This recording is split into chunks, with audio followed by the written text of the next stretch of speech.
Bismillahirrahmanirrahim. Alhamdulillahirabbil alamin. Wassalatu wassalamu atamani akmalani ala mabu'uthi rahmatan lil alamin wa ala alihi wa ashabihi wa man sara ala nahjihi ila yaumiddin, amma ba'd. Uhayyikum bitahiyyatil Islam. Assalamualaikum warahmatullahi wabarakatuh. Alhamdulillah, segala puji milik Allah Jalla Dzikruhu yang masih memberikan kita semua kesempatan untuk bisa mengisi hari-hari kita dengan ketaatan kepada Allah Subhanahu wa taala. Semoga Allah Subhanahu wa taala senantiasa memberikan nikmat ini dan menerima daya dan upaya kita untuk berusaha mendekatkan diri pada Allah Subhanahu wa taala. Dan kita mohon pada Allah Subhanahu wa taala semoga Allah memberikan kita pemahaman yang benar terhadap ilmu yang akan kita pelajari di malam hari ini. Dan kita mohon pada Allah semoga Allah memberikan kita taufik untuk bisa mengamalkan ilmu yang telah kita ketahui.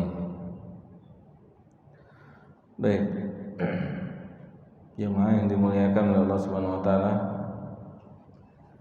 kita mulai kajian kita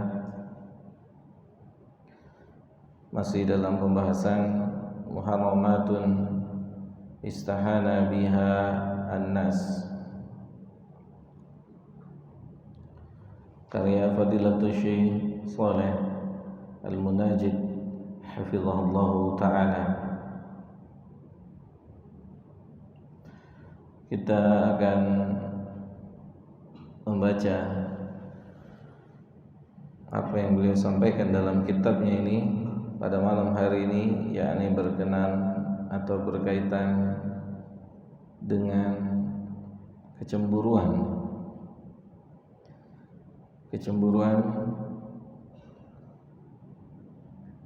atau dengan bahasa ad-diyasah,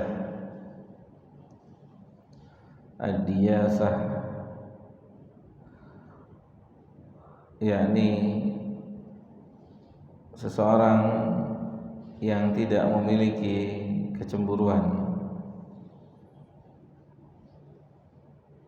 marah, sikap terhadap orang-orang yang ada di bawahnya,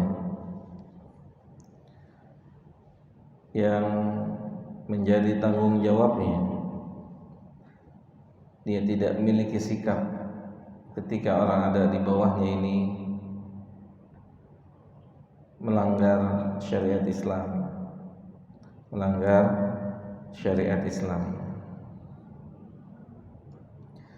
Maka dalam hal ini, jamaah yang dimuliakan oleh Allah Subhanahu wa taala, hal ini lebih menekankan lagi kepada kita, khususnya kaum Adam, untuk belajar ilmu agama, ya, terutama kaum Adam. Mereka harus menyadari tanggung jawab besar ada pada dirinya ketika dia sudah berstatus sebagai seorang bapak, berstatus sebagai seorang suami, maka tanggung jawab besar ada pada dirinya. Tentunya jamaah yang dimuliakan oleh Allah Subhanahu wa taala, untuk menjalankan tanggung jawab dan amanah dari Allah Subhanahu wa taala ini, seseorang membutuhkan ilmu yang cukup agar bisa menunaikan amanah dengan sebenar-benarnya. Jamaah yang dimuliakan oleh Allah Subhanahu wa taala, Penulis rahimahullahu ta'ala membawakan hadis atau asar dari sahabat Ibnu Umar radhiyallahu anhuma marfu'an. Beliau membawakan asar dari sahabat Ibnu Umar yang secara sanad asar ini marfu', yaitu bisa disandarkan kepada Nabi kita Muhammad SAW, atau sah disandarkan kepada Nabi kita Muhammad SAW.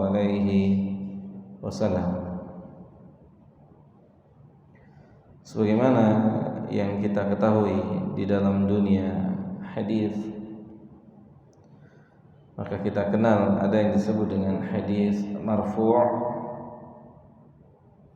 ada yang dikenal hadis mauquf, dan juga ada yang dikenal hadis maqtu'. Asar ini dinyatakan sebagai asar yang marfu', bisa disandarkan kepada Nabi SAW. Adapun ketika asar itu tidak bisa disandarkan pada Nabi SAW, maka dinamakan dalam dunia hadis mauquf, berhenti pada sahabat. Asar itu dikatakan mauquf. Dan perlu diketahui,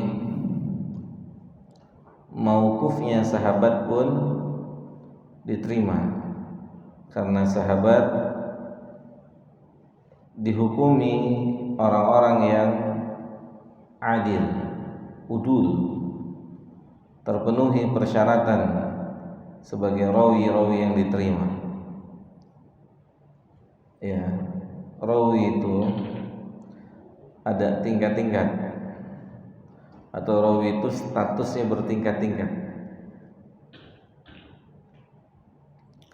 Maka sebagian ulama menamakan sahabat awsaqur ruwat, rawi terkuat itu para sahabat, ya, adalah para sahabat radhiyallahu ta'ala anhu. Jadi ketika sebuah agama dipulangkan kepada para sahabat, ya, mauquf sampai mereka, itu diterima, ya, diterima, karena sahabat adalah orang-orang yang hidup penuh dengan kehati-hatian, dan mereka adalah orang yang langsung menerima ilmu dari Nabi kita Muhammad SAW.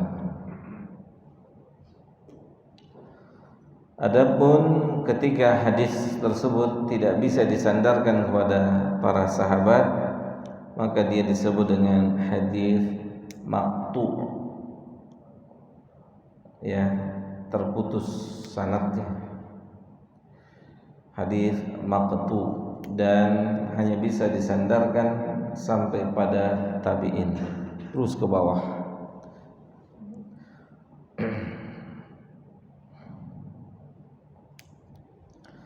Baik, penulis hafizahullah ta'ala membawakan athar yang marfu' bisa disandarkan pada Nabi yang mulia sallallahu alaihi wasallam. Apa kata Nabi kita tercinta sallallahu alaihi wasallam? Beliau mengatakan, salasatun faqad harramallahu alaihimul jannata. Ada 3 jenis golongan manusia. Ada 3 jenis golongan manusia. diharamkan oleh Allah Subhanahu wa taala untuk mereka surga. Allah mengharamkan surga untuk mereka.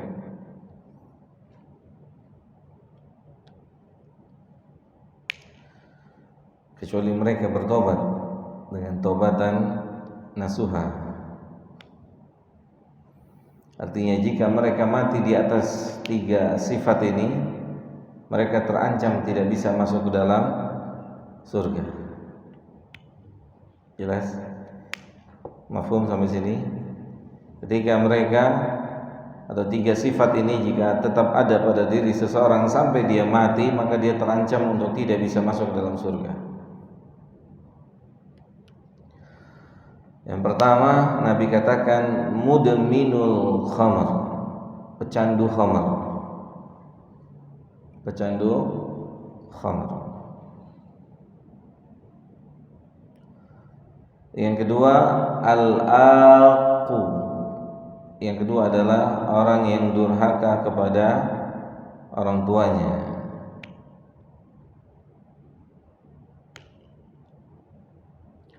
Yang ketiga, Nabi katakan wad-dayuth alladhi yaqirru fi ahlihi al-qabath, yani ad-dayuth,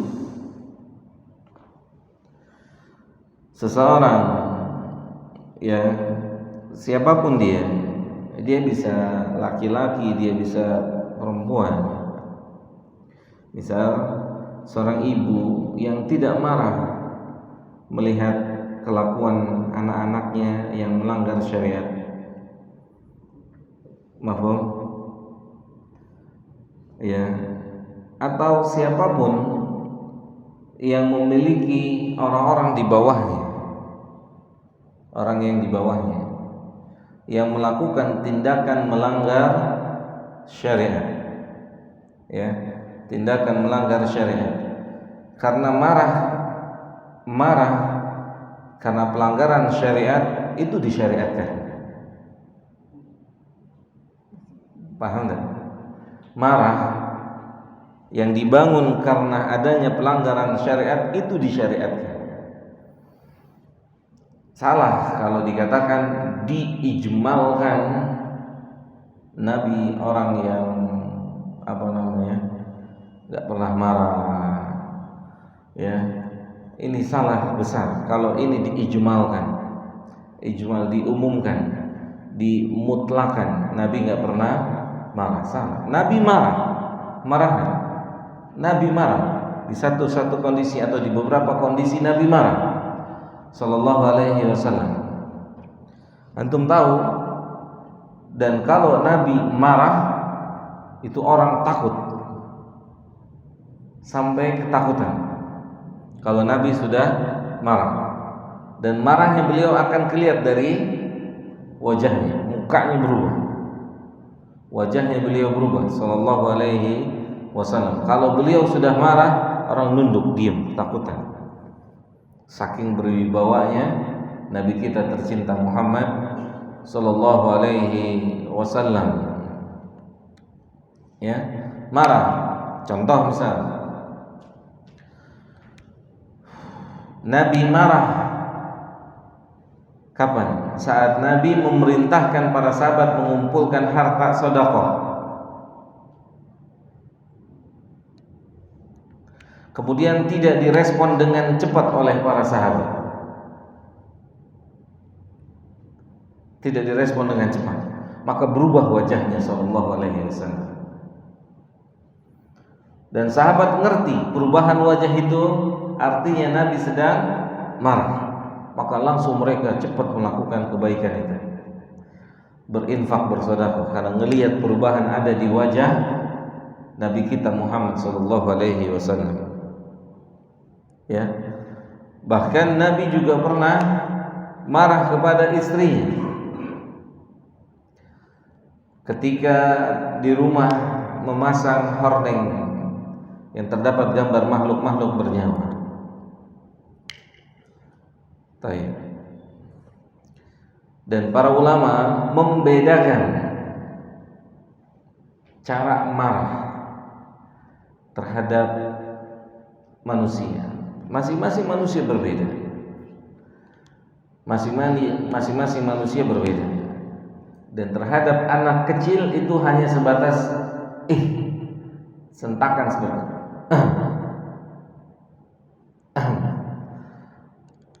pelanggaran. Kalau anak itu dibentak, marah kita. Anak melakukan pelanggaran syariat, kita marah. Anak kecil di bawah umur, Pak. Itu tidak dibentak karena Nabi tidak membentak anak-anak. Dan Nabi ketika menegur anak-anak, kalau kita ngedeng, paham? Nabi kalau mau memberitahu anak-anak, gitu. Ya, tidak seperti kita marah kepada anak-anak dan kepada orang dewasa sama aja.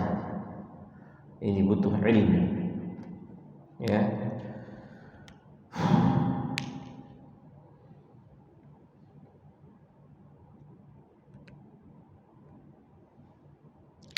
Jadi pembahasan kita adalah berkaitan dengan ad-dayuth, yakni orang yang memiliki tanggungan di bawahnya, manusia di bawahnya.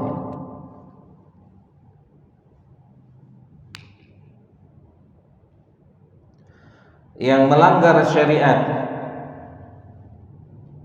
kemudian dia tidak menyikapinya. Misalnya banyak. Tentunya kenapa hal ini bisa terjadi? Karena beberapa faktor. Karena dia sendiri nggak ngerti agama. Makanya tadi di awal kita katakan pembahasan malam hari ini sebagai penekanan seorang laki-laki itu harus belajar ilmu agama lebih ekstra. Karena dia penanggung jawab diri untuk dirinya, untuk istrinya, untuk anak-anaknya, ekstra. Dia harus belajar ekstra, lebih ekstra lagi, karena dia mas'ul, karena dia penanggung jawab. Ya, dia penanggung jawab. Karena apa? Sebagaimana yang kita ketahui, apa? Terkadang jatuhnya seorang laki-laki dalam perbuatan maksiat karena dorongan keluarga. Karena dorongan keluarga, baik istri ataupun anak. Karena ingin memberikan kepuasan kepada istri dan anaknya. Dia nggak punya sikap, dia nggak punya ilmu. Dan Allah yang menyatakan sebagian istri dan anak-anak kita adalah musuh, fitnah. Allah yang menyatakan. Bagaimana antum tahu dia musuh di sebagian sikap dia kalau kita tidak punya ilmu? Mafhum? Hanya bisa dibedakan dengan apa, Pak? Ilmu. Tidak setiap apa yang diinginkannya, baik istri kita atau anak-anak kita turuti. Jika itu melanggar syariat, maka kita sebagai kepala rumah tangga yang bertanggung jawab dunia dan akhirat, kita harus punya sikap. Bukan keras, tegas, karena kita yang bertanggung jawab, mas'ul kita di hari kiamat. Enggak, titik. Karena pelanggaran syariat. Gitu, ya. Siapa namanya? Apa? Pak Mumin. Udah lama ya nggak ketemu ya. Udah senang sekarang, Pak ya. Alhamdulillah. Ya. Jelas Pak Mumin sudah punya momongan baru. Alhamdulillah.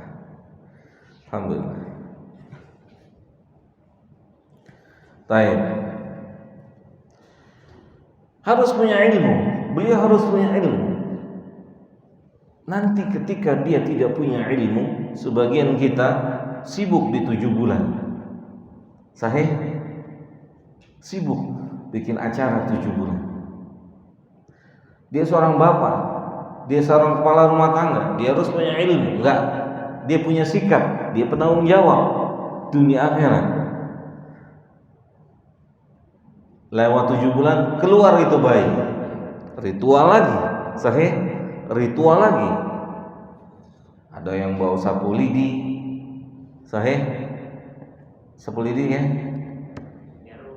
jarum, gunting, golok. Arit aja kali sekalian. Golok. Oh gitu ya, iya. Paham? Kita laki-laki tanggung jawab. Saya bicara sesama laki-laki, tanggung jawab. Kita harus ekstra karena kita mas'ul. Kita bertanggung jawab. Gak bisa tidak. Ya. Karena apa? Allah kan bilangnya apa? Ar-rijalu qawwamuna 'alan nisa. Ar-rijal. Ya, kecuali antum rejal-rejalan. Laki-laki jadi-jadian. Harus laki-laki ar-rijal qawwamuna 'alan nisa. Laki-laki berbeda dengan wanita, enggak ada melo-melo, tahu melo-melo kan? Kemayu. Ya. Kalau laki-laki kemayu, perempuan mau gimana? Dia butuh laki-laki. Sahih? Dia sudah kemayu. Siapa kemayu? Perempuan. Ketemu laki-laki kemayu jadinya apa? Gemulai. Jelas? Kita laki-laki bawa keluarga kita menuju surga Allah. Itu kan pesan Allah. Ya ayyuhalladzina amanu apa Pak? Qu anfusakum wa ahlikum nara. Qu anfusakum wa ahlikum nara. Kita nih di pundak kita ini gak main-main. Gak main-main. Kita punya anak hari ini, ya, dengan alat ini. Sebagian kita sudah membelikan alat ini, kita nggak tahu. Na'udzubillah min dzalik. Dulu, na'udzubillah, semoga Allah lindungi kita semua dari fitnah pornografi. Dulu berinteraksi dengan pornografi itu harus beli CD, sahih, kaset. Hari ini hanya butuh jari dan kuota. Nyaman, antum punya anak, antum kasih ini. Tarik sebelum antum nyesal nanti di hadapan Allah. Kecuali dia sudah balik, memang membutuhkan. Sangat disayangkan, anak-anak belum balik sudah dibelikan ini. Dia akan terbiasa melihat aurat di sini. Ya, bukankah ada anak-anak kecil sudah melakukan hubungan badan? Ada nggak? Ada, Pak. Ada. Tarik, Pak. Antum, bapak-bapak, bertanggung jawab. Tarik. Nah, bapak tanggung jawab atas kamu, nak. Bapak pegang dulu, nanti udah waktunya baru saya kasih. Ya, sudah waktunya, sudah bisa diberikan penjelasan dan seterusnya. Ya, dayuth jadi adalah seseorang yang memiliki apa? Tanggungan di bawahnya. Dia bisa wanita, seorang wanita. Ketika suaminya nggak ada, maka anak-anaknya di bawah tanggung jawab dia. Makanya selalu saya singgung. Kan bentuk pertanyaan besok, yang pertama kan kalau dalam rumah tangga siapa Rian? Suami ditanya kan? Suami. Sahina. Antum paham hadis ini kan? Kullukum mas'ul wa kullukum ra'iyah. Setiap kalian adalah pemimpin dan setiap pemimpin adalah mas'ul. Ditanya. Kemudian suami ditanya tentang isi rumah secara mujmal. Ketika suaminya nggak ada, istrinya ditanya.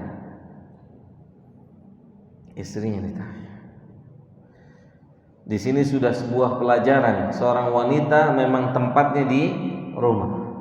Istrinya ditanya. Kalau wanitanya keluar rumah juga gimana? Antum laki-laki apa bukan? Jelas?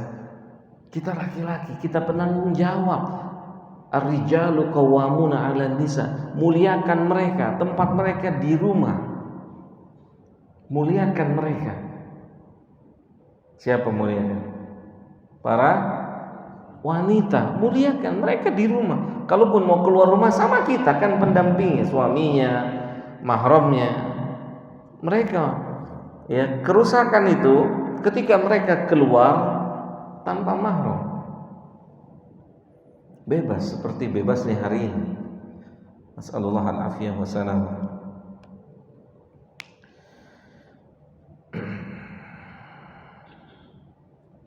Jadi tentunya jamaah yang dimuliakan oleh Allah Subhanahu wa taala,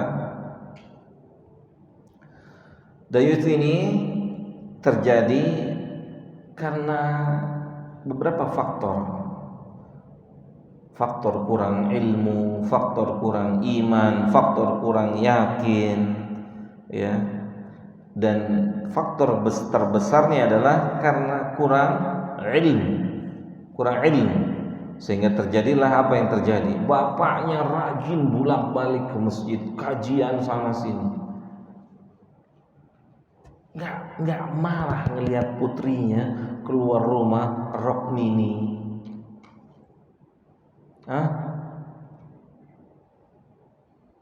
Itu PR nggak? PR.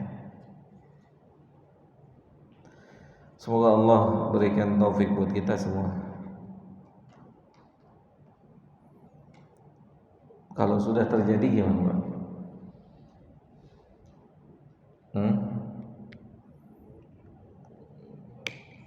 Ya, kita dapat sebagian orang tua hari ini dapat hidayah di usia-usia tua, suami istri. Sementara dia tidak didik keluarganya dengan didikan agama. Ya, anak lakinya nggak sholat, mabok, ngerokok, anak perempuannya buka aurat. Ada nggak keluarga itu? Ada nggak? Ada. Bapak ibunya dapat hidayah saat anak-anaknya sudah besar. Paling tidak lepaskan tanggung jawab, panggil anak-anaknya, kumpulin, kasih tahu, bapak bertobat, salah saya didik kalian. Salah saya didik kalian dulu, bapak belum dapat hidayah. Sekarang kalian berhenti ngerokok, kalian berhenti mabok. Yang perempuan, anak-anak saya yang perempuan, tolong kalau keluar rumah pakai hijab, tutup auratnya. Terus diingetin, besok tetap mabok, tetap ngerokok, tetap buka hijab, tetap apalagi maksiat. Kita orang tua sudah berlepas diri,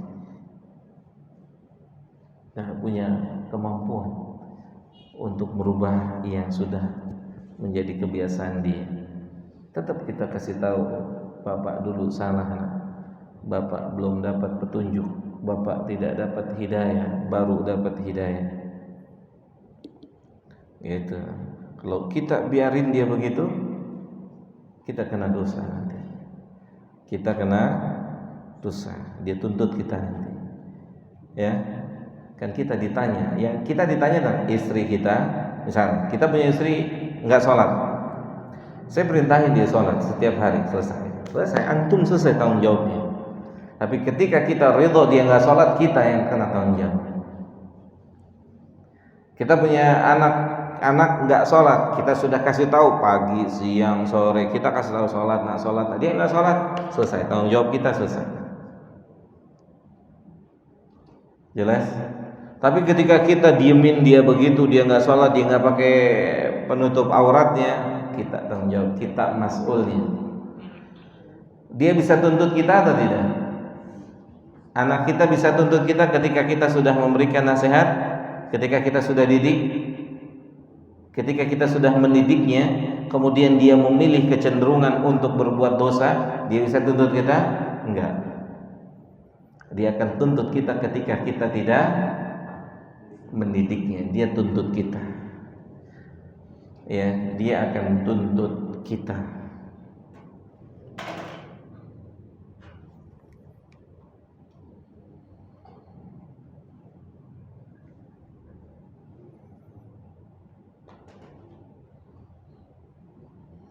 Maka ini adalah sebuah tanggung jawab besar buat kita, khususnya laki-laki yang telah menjadi suami, punya anak, punya istri. Kita memikul tanggung jawab yang besar. Ya, kita arahkan istri kita bagaimana dia menjadi istri yang salehah.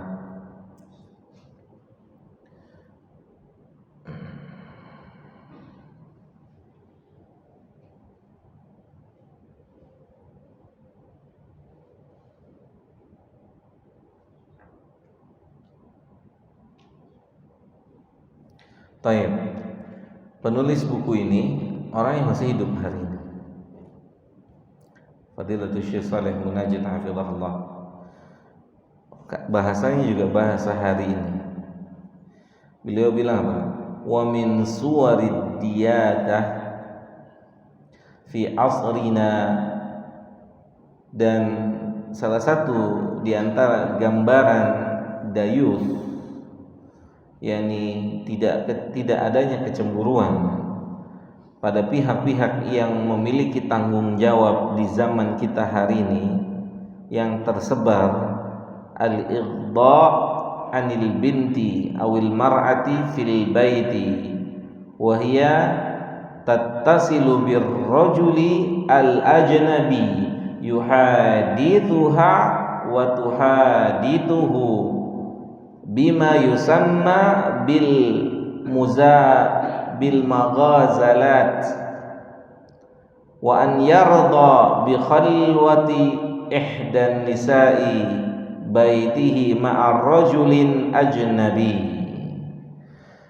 Salah satu gambaran dayuth hari ini beliau hidup di zaman kita hari ini, beliau melihat, menyaksikan, adalah seorang yang memiliki tanggung jawab terhadap anak perempuan, bapaknya ataupun ibunya, yang membiarkan anak perempuannya, atau jika suami membiarkan istrinya berkomunikasi secara bebas dengan pihak lain yang bukan mahramnya, laki-laki. Ya, ada atau tidak? Baik by phone atau secara langsung. Ya, istri kita bicara sama orang lain berjam-jam atau lama, ya, atau anak perempuan kita teleponan sama teman lakinya, ini dayus, gak boleh, ya, tidak boleh. Kita tunggu, bilang saat istri kita punya kebutuhan, anak perempuan kita punya kebutuhan, oke, telepon nanti saat bapakmu ada di rumah, saat ayahmu ada di rumah. Loudspeaker. Apa kebutuhan kamu di hadapan bapak? Pak, istri kita dan anak-anak kita bangga Pak sama kita kalau kita bisa tegakkan syariat di dalam rumah ini. Wallahi bangga mereka Pak, bangga. Alhamdulillah, di kemudian hari mereka akan bersyukur saya sebagai wanita dipimpin oleh suami seperti ini. Saya sebagai anak dipimpin oleh seorang ayah seperti ini. Pak, nggak ada ceritanya orang bisa menuai hasil tanpa menanam. Nggak ada ceritanya Pak, nggak ada ceritanya. Jadinya para ulama, karena dia ditutup, karena dia dibibit, ditumbuhkan dengan dijaga oleh kedua orang tuanya, maka hasilnya lihat. Gak ada ceritanya tiba-tiba jadi, gak, dia butuh perawatan. dia akan merasakan, ya subhanallah, dulu ayah saya begitu tegasnya mendidik kami, ya. Adzan, Allahu Akbar, Allahu Akbar. Dia periksa kamar anak-anak lakinya. Terlebih khusus yang sudah balik, diperiksa, dicek satu-satu. Yang anak perempuannya dicek, masuk sekolah jam berapa, pulang jam berapa, temennya siapa, dijaga. Dia akan bersyukur di kemudian hari nanti. Melalui perantara bapaknya dia hidup, tumbuh, terbiasa menjalankan syariat. Dan dia akan berbangga dengan kita, dan dia akan salahkan kita. Ini bapak dulu saya begini begitu, saya tidak diarahkan. Ini ibu dulu saya begini dan begitu, saya tidak diarahkan. Kenapa Pak? Sepakat gak dengan kaidah buah itu jatuh tidak jauh dari pohonnya?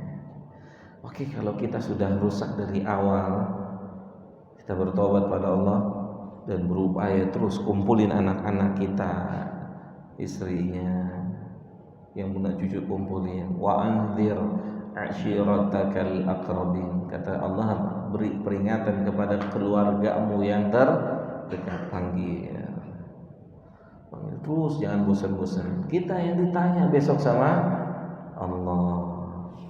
Ada juga misalnya sebagian ikhwan, dia sudah dapat hidayah, sementara dulu nikah dengan perempuan atau saat nikah sama-sama belum dapat hidayah. Perempuannya, istrinya belum tutup aurat.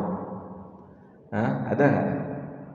Lakinya, suaminya udah luar biasa, taat sama Allah, menjalankan syariat, istrinya roknya pendek.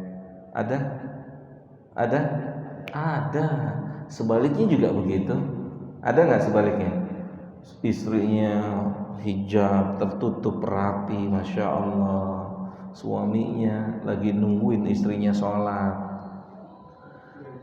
nggak ikut sholat. Ada. Suaminya nganterin istrinya kajian. Suaminya di mana? Warung kopi. Ada. Bagaimana solusinya?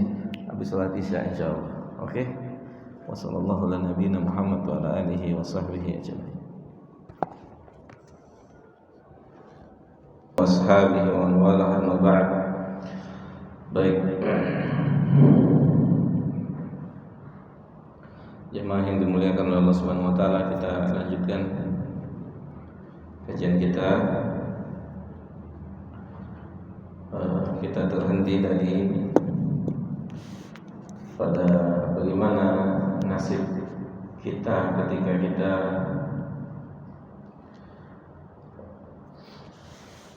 mendapatkan hidayah di tengah perjalanan kehidupan kita.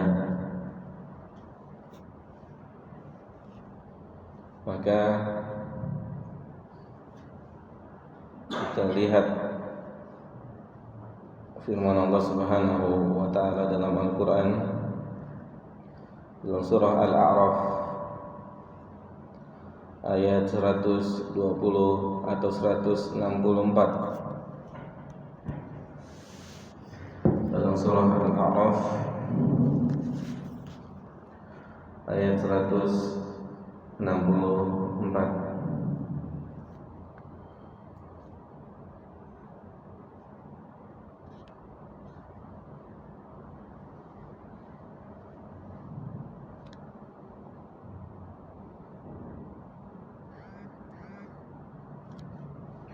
Apa kata Allah Subhanahu wa taala?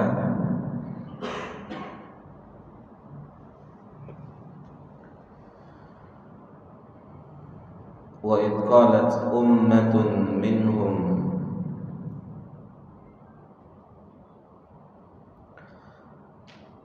ketika suatu umat di antara manusia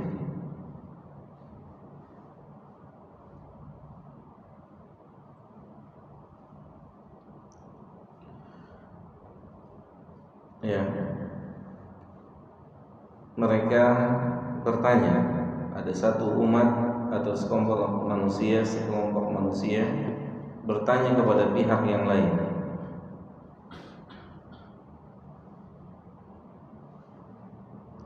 lima ta'iduna qauman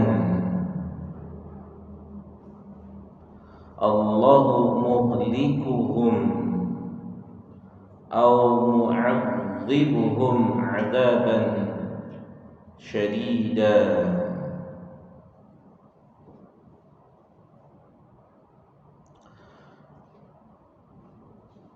Kata mereka bertanya kepada satu kaum, kenapa Anda memberikan nasihat, memberikan peringatan kepada sekelompok manusia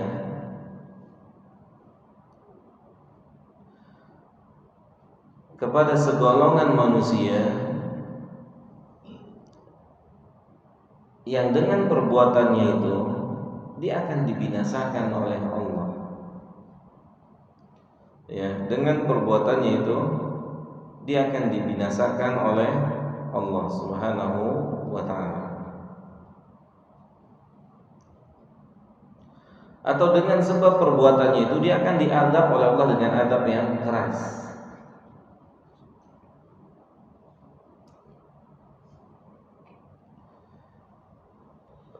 Ini salah satu jalan hidup yang harus kita tempuh, yakni terus berusaha memberikan nasihat, berjuang memberikan yang terbaik untuk orang yang ada di sekitar kita, terutama orang dekat kita yang jauh dari Allah, hidupnya hari-harinya maksiat,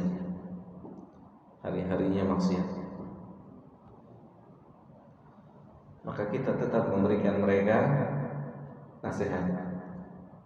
Maksiat, konsekuensi dari maksiat itu apa? Azab, kan? Benar?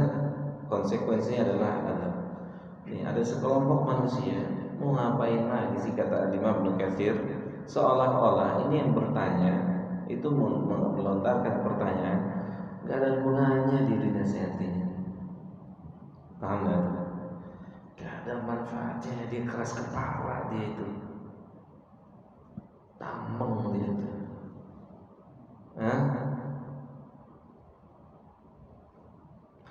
Atau seakan-akan mereka mengatakan la faidata fi wa'dhin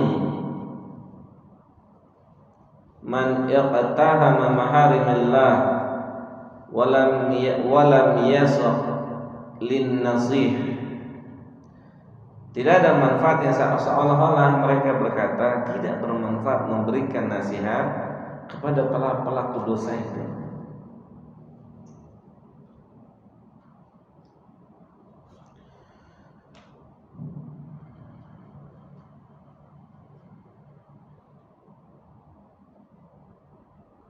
Jelas sampai sini rangkaian dialog ini? Kemudian lihat apa jawaban dari orang yang memberikan nasihat. Kalau memberi nasihat orang yang mau terima nasihat kan enak lah ya, enak kan? Ya, nyimak, dengerin, fokus, enak apa ya? Enak. Tapi terkadang kita lupa memberikan nasihat atau bahkan enggan memberikan nasihat kepada pihak-pihak yang sikapnya demikian atau sikapnya berbeda dengan orang-orang yang pertama. Males, gue males sama dia. Cuma ngomong sama dia, buang-buang waktu. Gak ada yang percuma, gak ada yang buang-buang waktu kalau emang niatnya karena Allah. Gak ada yang percuma, gak ada yang buang-buang waktu kalau memang tujuannya wajahnya Allah. Gak ada yang buang-buang waktu. yang buang-buang waktu kalau kita targetkan hasil. Hasil itu urusan Allah, kita cuma disuruh ikhtiar. Hasil itu urusannya Allah, kita cuma disuruh ikhtiar.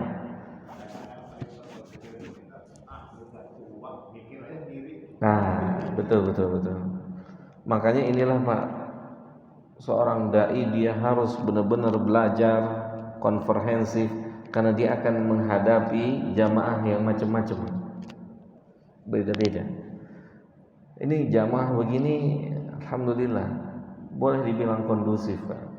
Ada di satu tempat saya pribadi, satu tempat jauh dari ilmu yang belajar, jauh dari ilmu. Saya ngomong dia ngobrol, main handphone coba. Cuman mereka awamun nas, orang awam. Kalau saya metodenya ketemu yang kayak gitu, saya bilang kita belajar cuman 15 menit, nggak lebih. Setelah itu selesai. Padahal panitia mintanya 1 jam. Saya bilang nggak bisa. Ilmu harus dimuliakan. Paham? Ilmu tinggi. Ilmu bukan barang-barang kaki 5, enggak. Iya, dakwah di mana saja, tetapi menyampaikan ilmu harus tepat. Dakwah di mana saja, benar. Nabi dakwahin orang di pasar, tapi kan bukan buka majelis. Paham? Nabi tidak buka majelis, tapi ketemu orang curang apa? Takaran. Ya kan? Nabi nasihatin di situ. Tidak buka majelis di tempatnya. Mafhum sampai sini? Majelis ada tempatnya. Di situ turun rahmat. Di situ turun sakinah. Bisa difahami sampai di sini? Jelas? Oke? Saya bilang kalau saya pribadi kita cuma 15 menit. Enggak ada yang main handphone, enggak ada yang ngobrol. 15 menit, titik, selesai. Kenapa Ustaz? Kan 1 jam. Enggak, ini ilmu. Kalian berdosa, saya ngomong, kalian ngawur ngidul, kalian berdosa. Karena yang saya sampaikan bukan perkataan manusia, perkataan Allah dan Rasulnya. Kalian cuekin itu perkataan, kalian dosa. Oh gitu Pak Ustaz. Iya, 15 menit, cukup 15 menit. Kecuali mereka yang bilang tambah Ustaz waktunya, tapi konsekuensinya nggak boleh ada yang main handphone. Siap. Pak, ilustrasi sederhana Pak, pimpinan rapat kalau lagi pimpin rapat kita mau buka handphone aja takut Pak. Iya nggak, Rian? Takut kita, khawatir kita, gitu. Jelas ya? Dan seterusnya.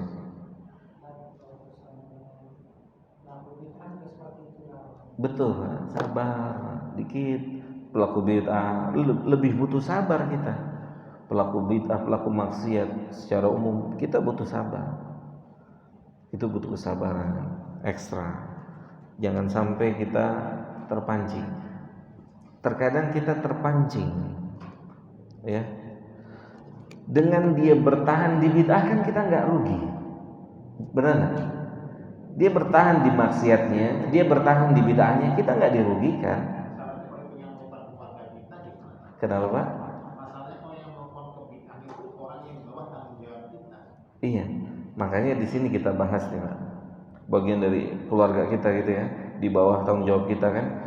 Maka di ayat ini Pak, di ayat ini itu ada soal dan jawab. Ada soal dan jawab. Ya, apa? Mereka yang memberi nasihat mengatakan apa? Qalu, dia jawab, antum tahu kenapa saya terus memberikan nasihat dia, padahal dia perbuatannya jauh dari ketaatan, tambeng dan pelaku bid'ah, pelaku maksiat. Udah jelas dia pelaku bid'ah, pelaku maksiat. Kenapa saya terus beri dia nasihat, nggak putus. Saya ketemu saya nasihatin, ada kesempatan saya nasihatin, nggak putus. Dia bilang apa? Ma'dziratan ila rabbikum. Itu yang pertama Pak. Dia nggak bisa tuntut saya besok di hari kiamat, karena saya sudah kasih tahu itu bid'ah, itu syirik, itu maksiat. Jelas? Itu dia. Kita dapat hidayah, anak-anak kita udah besar, jauh dari Allah, kita terus memberikan nasihat kepada dia. Ketika dia tidak terima nasihat-nasihat kita, ya, maka kita telah berlepas diri. Ma'dziratan ila rabbikum. Dia nggak bisa tuntut kita. Kita nggak bisa memberikan hidayah. Kita cuma memberikan peringatan. Ya, itu yang pertama. Bagian dari keluarga. Kita ketemu, kita nasihatin. Ketemu, kita nasihatin. Udah mulai panas, reda dikit. Ya kan? Kayak main layangan aja, tarik ulur, nasihatin, cari celahnya. Seperti Nabi berdakwah lihat celah, ya enggak? Paham nggak? Cari celah saat lemah, lihat Yahudi menghina, mengejek, mencaci. Saat dia punya celah sakit, datang Nabi, itu celahnya dia tuh di situ. Dia ada celah di situ. Dia pasti butuh kan? Datang Nabi di situ. Masuk Islam. Ada orang hina kita, caci maki kita, cari celahnya. Sakit istrinya, sakit anaknya, dia nggak punya biaya, datang ke rumahnya, kita punya mobil, saya bawa Pak ke rumah sakit. Biaya gimana? Biaya nanti kita urus bersama. Celah tuh. Hati yang keras itu bisa lembek, Pak. Iya, Nabi begitu, Pak, sallallahu alaihi wasallam, cari celahnya. Gitu, Pak. Bukan malah syukurin lu sakit gitu kan. Bandel sih dikasih nasihat nggak mau, ya kan? Enggak, ini celah nih. Ada pelaku maksiat, sakit. Pokoknya sakit, nggak punya biaya, nggak punya uang untuk biaya rumah sakit, atau belum bayar anak sekolah. Datang, anak Anda belum sekolah. Iya nih 2 bulan belum bayar. Saya yang bayar. Kita punya misi. Dakwah ini perlu korban. Berkorban dari dompet sendiri. Jihad bi amwalikum wa anfusikum. Gitu. Dengan harta kita, keluar harta kita. Anak saya belum bayar, saya yang bayar. Anaknya berapa bulan? 3 bulan saya yang bayar. Nggak usah ngomong, hati dia tersentuh, Pak.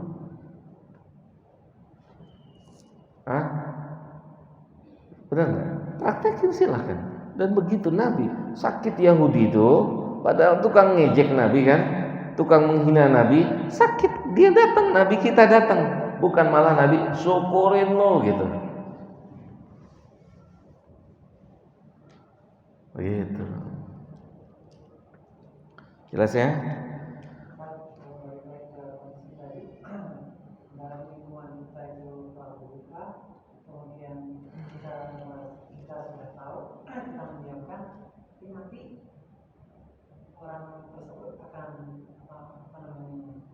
Tuntut kita bisa, kecuali kita nggak punya kemampuan,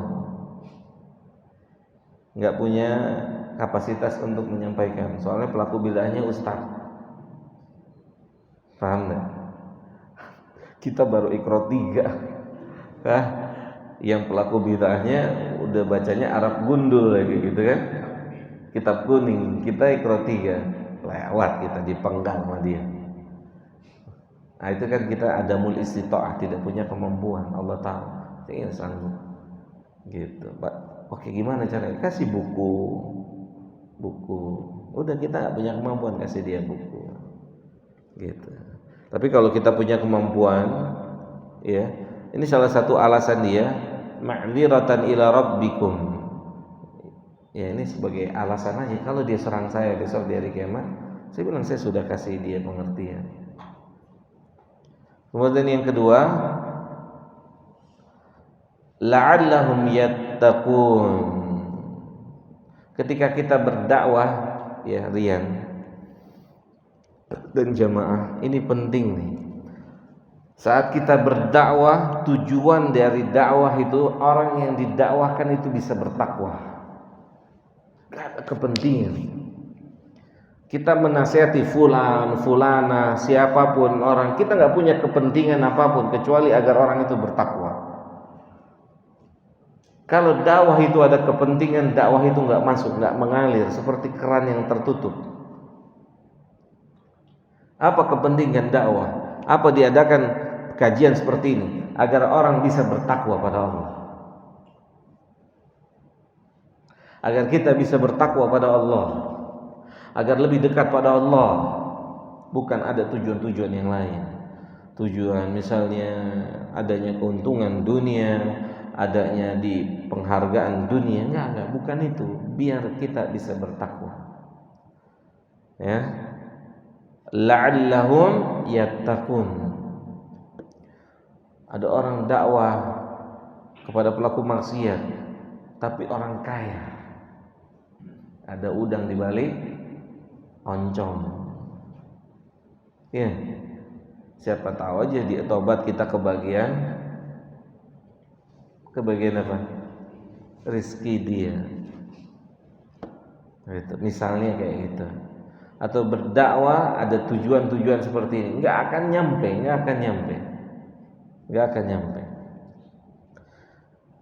Dakwah tujuannya adalah agar orang yang kita dakwahkan dia bertakwa, takut sama Allah Subhanahu wa taala.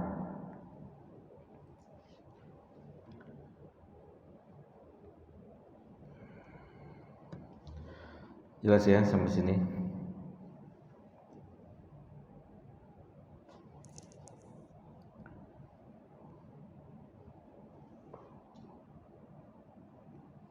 Kemudian juga Syekh mengatakan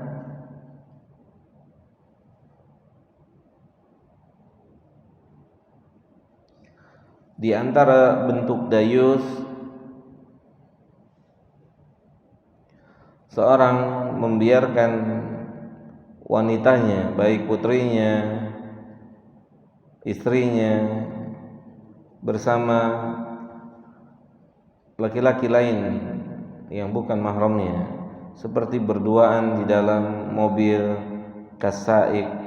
Saik itu apa? Supir atau yang lain-lain, ya, keluar tanpa hijab syar'i dan seterusnya, pelanggaran dan seterusnya. Maka kita sebagai kepala rumah tangga itu harus punya peraturan, ya, harus punya ketegasan, bukan untuk kemudaratan, justru untuk kebaikan.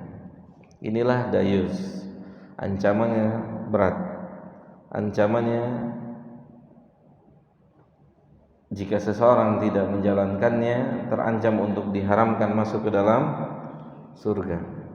Maka tadi kita katakan di awal sebelum kita bahas tentang dayus,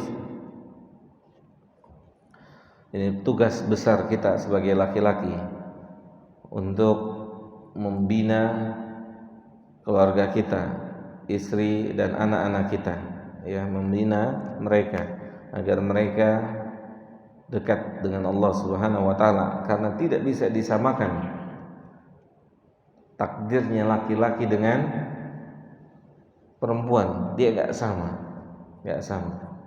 Ya. Tabiatnya tidak sama. Ya. Kata Syekh Shalih Fauzan hafizahullah taala, budaya asing sudah merubah pola fikir dan gaya hidupnya orang Islam. Budaya asing di mana-mana, hatta di Mamlakah Saudi Arabia. Budaya asing sudah merubah pola hidup, gaya hidup, cara berfikirnya kaum muslimin, kaum muslimat. Ya, sudah berbeda dari apa yang diinginkan oleh Allah Subhanahu wa taala. Jelas sampai sini? Maka untuk lebih rincinya, maka kita harus mengetahui ilmu syar'i, batasan-batasannya, ya, agar kita tidak menjadi orang yang tersalahkan saat ketemu Allah Subhanahu wa taala kelak di hari kiamat. Wallahu a'lam bishawab. Ada yang mau tanya sampai sini? Jadi setiap dari kita ini memiliki tanggung jawab sama terhadap lingkungan. Iya. Iya, dilihat istitoahnya gitu. Tetap dilihat tingkat kemampuannya. Kalau mereka di bawah kita, iya mereka tuntut kita. Anak istri itu tuntut kita karena mereka di bawah kita. Anak istri itu tuntut kita. Saat kita enggak bilang sama dia, ibu mau keluar rumah, pakai jilbab yang benar, pakai kaos kakinya, rapihin jilbabnya. Kalau enggak, ibu enggak boleh keluar. Gitu. Kita punya anak perempuan juga demikian. Kita punya anak laki juga demikian.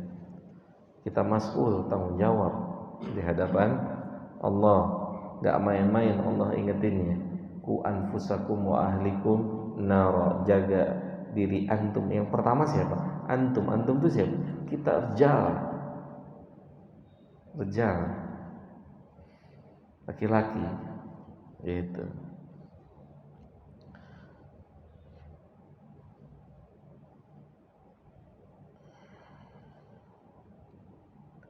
Ada lagi? Ustaz, yang ada 3 jenis golongan manusia yang diharapkan masuk surga. Nah, salah satunya kan janda Umar, durhaka pada orang tua, dan dayus. Walaupun dia tidak berbuat syirik, tetap dia tidak masuk surga. Terancam dia, Pak. Jadi kan, apakah dia bisa kayak gini, Pak? Homer ini haram ya. Haram ya, ini Homer nih misalnya, ini haram. Karena dia saking biasanya minum Homer, saking biasanya, udah jadi hari-harinya. Itu nanti dia bisa berubah hukumnya, keyakinannya Homer itu halal. Seperti orang yang membiarkan istrinya begitu, sepertinya nanti merubah hukum Allah, kafir. Paham enggak tuh? Kecuali dia tetap berkeyakinan Homer itu haram, dayus itu haram. Dia tidak berbuat kesyirikan, bisa jadi dia sudah sampai tahap menghalalkan itu. Mungkin nggak menghalalkan Homer? Mungkin atau tidak?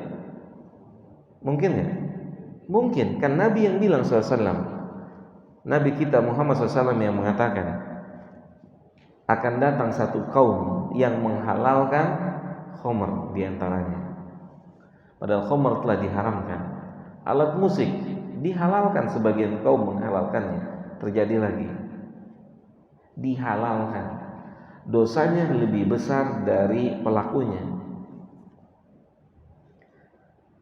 Dia nggak minum Homer, tapi dia menghalalkan Homer, dia lebih besar dosanya, bahkan bisa murtad dari agamanya. Kenapa?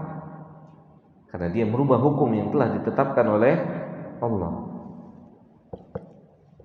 Seperti kita sudah terbiasa, coba ya, antum lihat, misalnya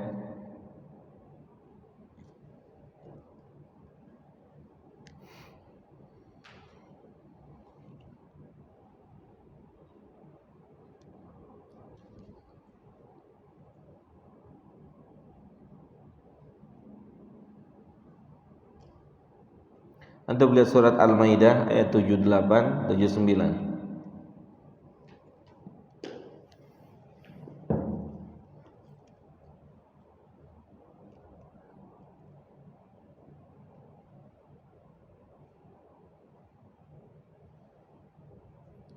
Ketemu ya?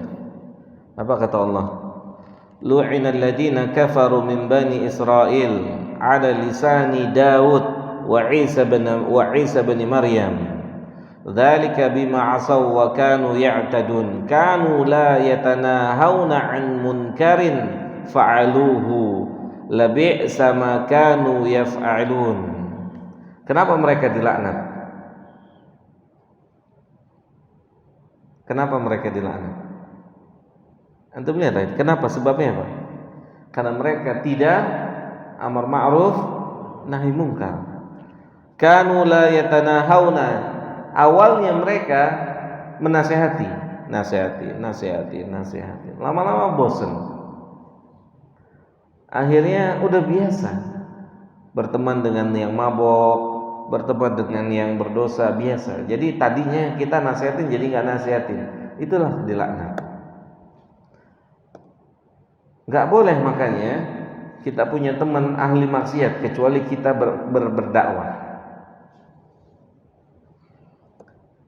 Kan kadang-kadang kita sudah capek pegel ya, kasih nasihat udah akhirnya kita biasa aja nih, ya kan, biasa aja. Dia minum mabok, kita minum teh manis, biasa aja kita, nggak risih. Mungkin di awalnya kita risih,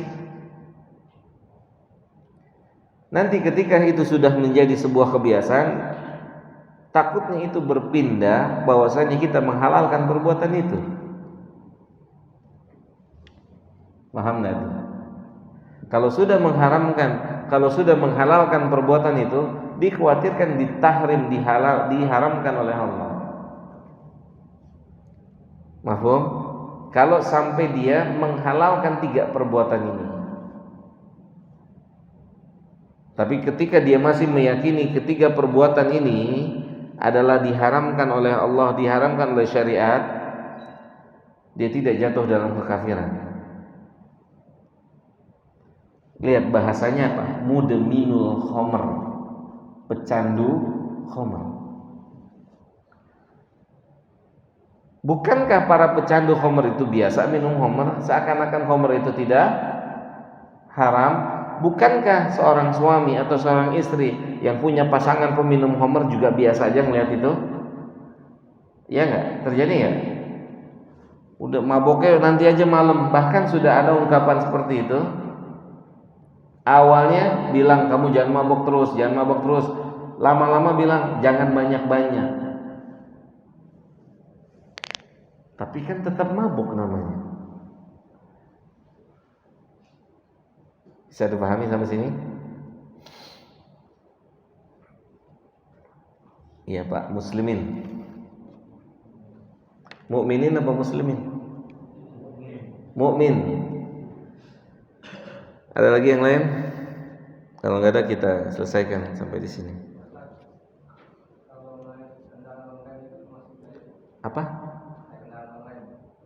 Oh, laki dan perempuan. Iya Pak, harus dihindari.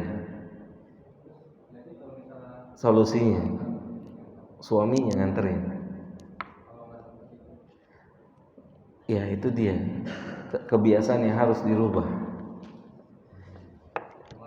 Apa Pak? Hah? Iya. Makanya kan gini, kita sudah hidup di satu kondisi kultur yang begini. Padahal bukan begitu Islam. Islam nggak begitu. Ustaz tahu dari mana? Antum lihat aja. Allah bilang apa dalam Al-Qur'an? Wa qurna fi buyutikunna. Wahai para wanita, diamlah di rumah kalian. Makanya kan Nabi bilang apa? Akan datang Islam atau Islam datang dalam keadaan asingnya dan akan kembali lagi asing. Itu Pak.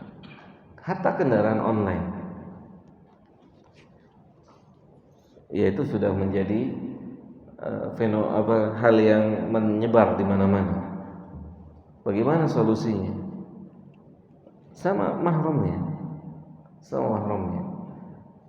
Atau misalnya ya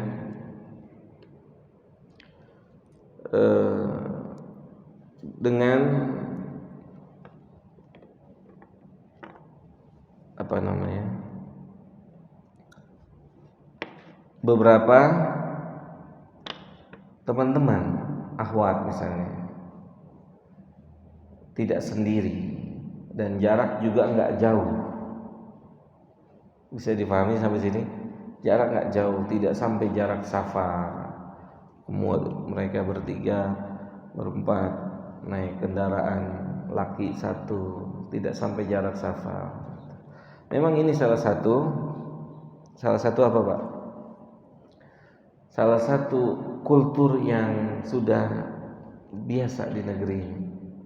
Seperti orang belajar, laki dan perempuan di satu kelas. Biasa nggak?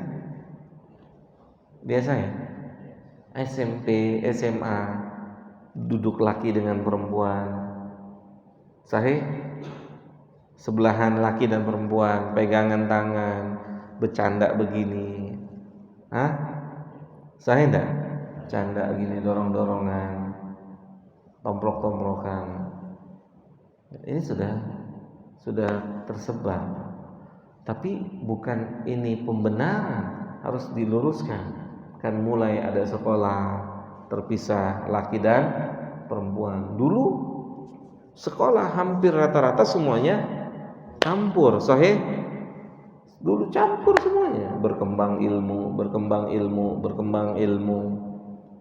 Alhamdulillah, sekolah mulai sudah ada yang terpisah. Bahkan bukan cuma terpisah, gedungnya dipisahin, gedung perempuan, gedung laki. Gitu. Bahaya, Pak, bahaya. Wallahu a'lam bishawab. Oke, kalau nggak ada kita selesaikan sampai di sini. Mudah-mudahan ada manfaatnya buat kita semua. Wassallallahu ala nabiyyina Muhammadin wa ala alihi washabbihi ajmain. Subhanakallahumma bihamdika asyhadu an la ilaha illa anta astaghfiruka wa atubu ilaika. Assalamualaikum warahmatullahi wabarakatuh.